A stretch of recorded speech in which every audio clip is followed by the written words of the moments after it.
Okay, so we just finished drawing cells.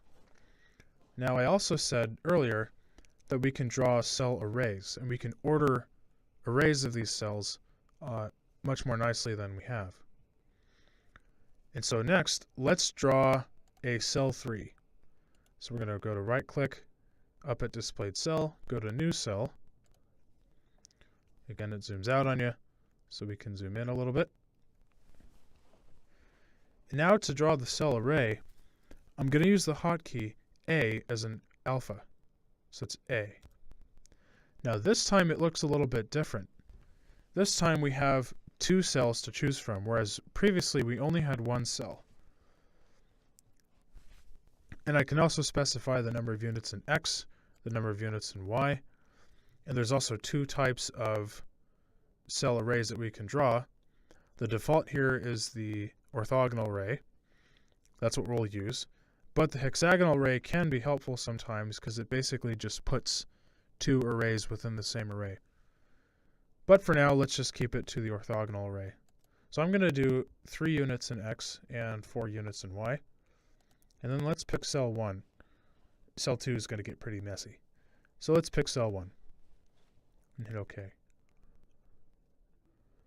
All right, so I picked cell 1, hit OK, and now I can click, and I've got my cell array.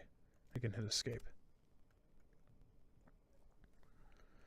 All right, so once you have your cell array drawn, we sort of just free-handed this, and like we did with the box, if we want to specify something, such as the pitch or number of units and so on, we can do so through their properties. So let's go ahead and do that. So what I did was I hit escape to select edit, left click to select the cell array, right click, and go to properties. Okay, so in the properties, we can pick a lot of these different things, right? We could change the cell if we wanted to. Say if our design gets really big or something and we have lots of cells, we could do that. We can change the origin, we can change where it's placed, we can change the pitch in X, the pitch in Y. We can change the number of units in X, the number of units in Y. There's also this sort of odd kind of Y component of step X and X component of step Y. Those will basically distort the array, and I encourage you to try experimenting with them a little bit before moving on to the next video. But I'm going to go ahead and change my step X here to something like that, and you can see that it added that much to my cell array. I'm going to add a little bit more in Y.